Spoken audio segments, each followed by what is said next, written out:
Assalamualaikum warahmatullahi wabarakatuh. Perkenalkan, nama aku Tiara Kiki. Aku dari Akademi Kebidanan Karya Bunda Husada. Di sini aku bakal buat video tentang praktek pemasangan IUD atau AKDR. Buat kalian yang penasaran, jangan lupa tonton videonya sampai selesai.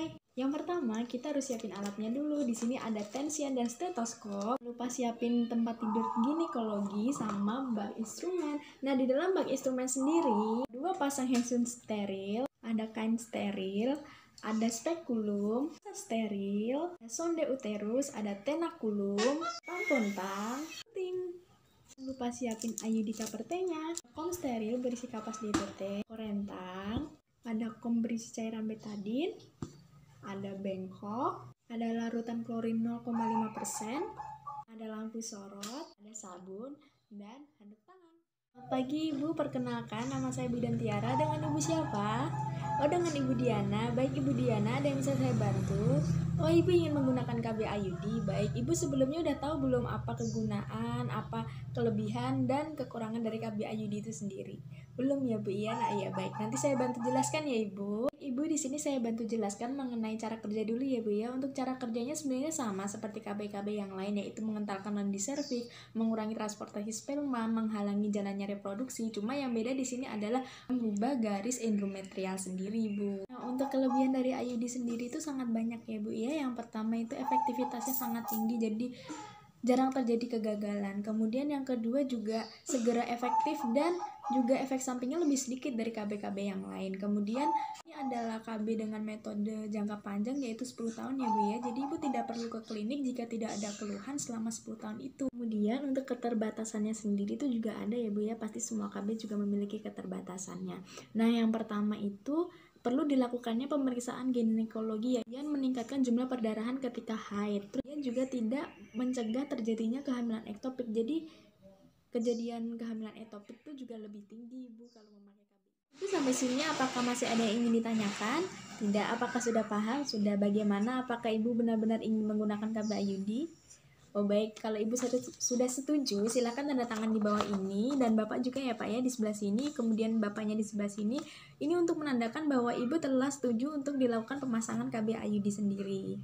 Baik, nanti di beberapa langkah Ibu juga kemungkinan akan merasakan kesakitan di beberapa bagian tertentu. Silakan mengosongkan kandung kemih, kamar mandi dulu. Iya, untuk buang air kecil. Selamat pagi Ibu, gimana? Udah siap belum? Udah, tadi udah memasukkan kandung kemih? Sudah. Kemudian kita dekatkan alat, kemudian kita siapkan lampu untuk pemasangan IUD, kemudian kita pasang sampiran, kemudian kita cuci tangan, 1, 2, 3, 4, 5, 6. Kemudian lap di handuk bersih. Kemudian kita lakukan penimbangan berat badan pada klien. Baik Ibu, saya timbang dulu ya. Oh, 48 kilo. Baik, kemudian kita lakukan pengukuran tekanan darah. Biasanya tekanan darahnya tinggi nggak Bu? Ada lewat darah tinggi nggak? Enggak ya Bu ya? Normal ya Bu ya, 120/80. Kemudian kita ajarkan Ibu untuk melakukan sadari atau palpasi pada payudara untuk memeriksa apakah ada benjolan atau tidak di payudara Ibu. Tangannya begini, kemudian di depan cermin, kemudian kita pegang bagian payudara kita, kemudian kita raba searah jarum jam. Jika Ibu merasakan benjolan, segera periksa ke tenaga kesehatan.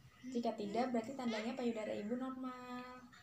Tidak ada benjolan ya Bu ya. Setelah itu kita lakukan pemeriksaan palpasi pada abdomen. Kita lakukan pemeriksaan pada abdomen. Ketika kita palpasi, periksa apakah ada nyeri atau tidak, kemudian ada balotemen atau tidak. Kemudian kita pasang handskun steril.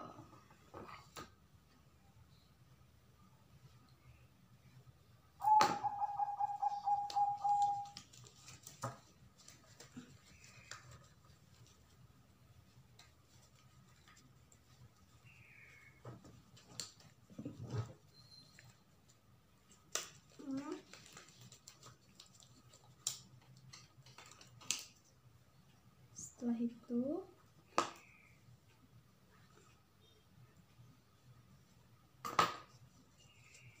ambil satunya,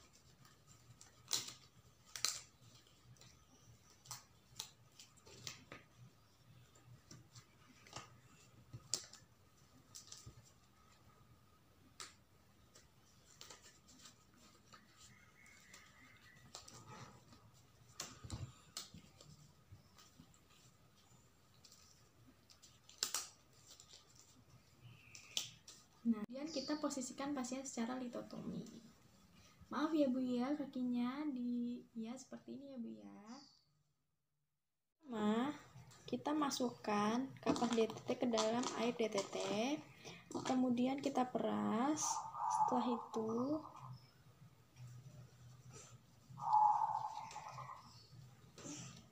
kita bersihkan. Maaf ya Bu ya, saya bersihkan dulu ya. Kita lakukan vulva hygiene. Pertama, lakukan dari labia mayor,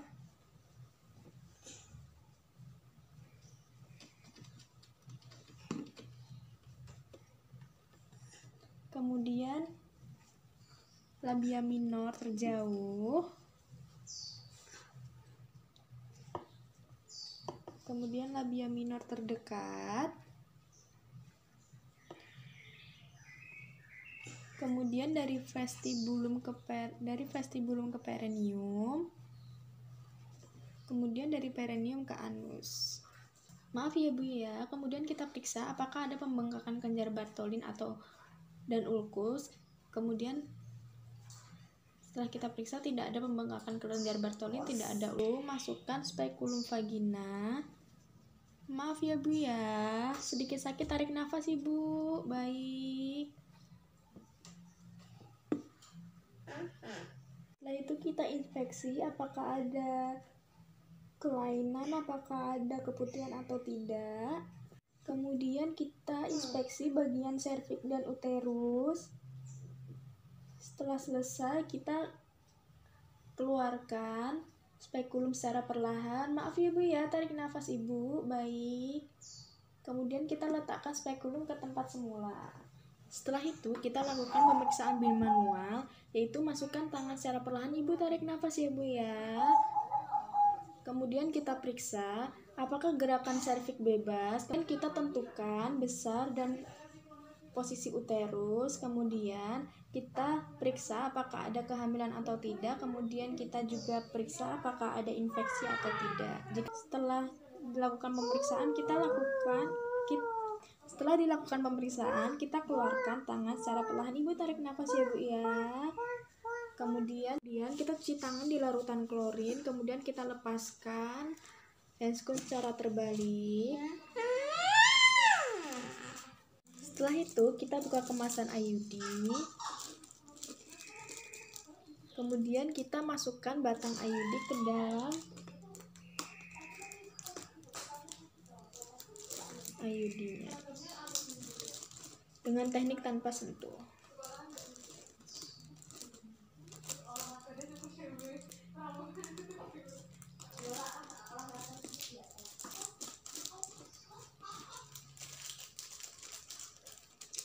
Seperti ini. Kemudian kita pakai sarung tangan yang baru. Kemudian kita pasang sarung tangan yang satunya. Kemudian kita masukkan kembali spekulum ke dalam vagina. Ibu tarik nafas ya Bu ya. Baik.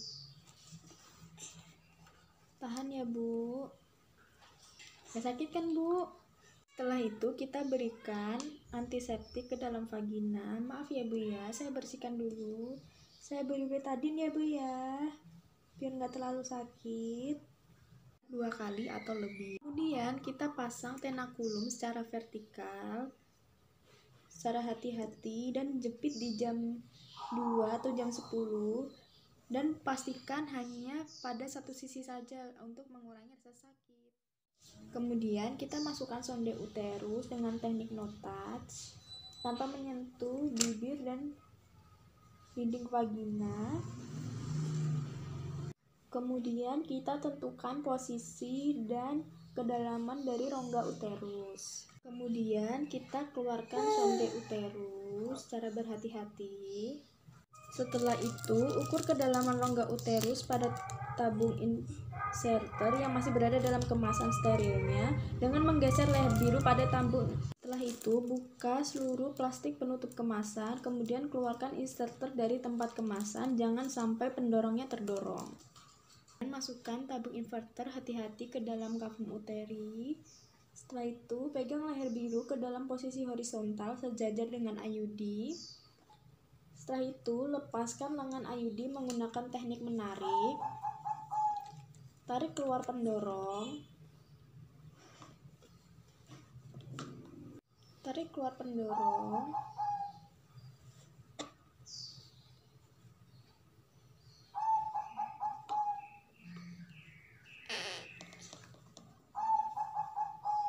Tenakulum untuk menahan saat melepas lengan ayudi. Kemudian pastikan ayudi telah terpasang sampai ke dalam fundus. Setelah itu tarik keluar sebagian tabung inverter, kemudian tarik sebagian tabung inserter, kemudian potong benang kira-kira 3-4 cm, kemudian pastikan sisa benang ayudi yang telah terpotong masih berada dalam tabung inserter untuk memudahkan pembuangan. Setelah itu kita keluarkan tabung inserter, kemudian kita keluarkan tenakulum dengan hati-hati. Ibu, saya keluarkan tenakulumnya ya, alatnya ya. Setelah itu letakkan ke dalam larutan klorin. Kita periksa kembali serviks. Itu kita keluarkan spekulum dengan hati-hati. Ibu tarik nafas ya, saya keluarkan alatnya.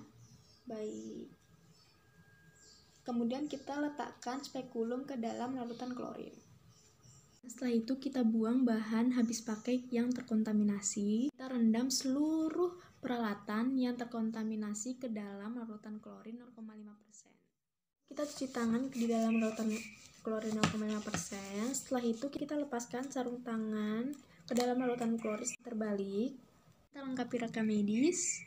Pengecekan benang ayudi sendiri bisa dilakukan di rumah ya Bu ya, dengan caranya Ibu bisa jongkok dan kemudian pastikan tangan Ibu bersih dulu ya, tapi ya. Nah, ketika tangan Ibu bersih, Ibu berjongkok, setelah itu masukkan tangan Ibu ke dalam vagina, kemudian sampai ke bagian serviks yang menguncup itu ya Bu ya. Setelah itu di situ rasakan, jika Ibu masih merasakan benang di situ, maka posisi IUD itu masih sama seperti saat ini. Tapi misalnya Ibu merasakan benangnya jauh lebih panjang atau lebih pendek, maka Ibu segera datang ke sini untuk dilakukan pemeriksaan. Bagaimana? Apakah Ibu sudah mengerti?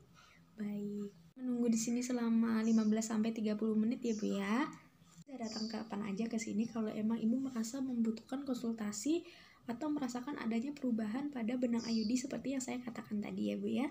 Bagaimana? Adakah pertanyaan? Tidak. Baik. Kalau sudah tidak ada pertanyaan, Ibu boleh pulang. Baik. Iya Ibu, sama-sama. Terima kasih. Nah, itu tadi video dari aku. Sekian. Wassalamualaikum warahmatullahi wabarakatuh.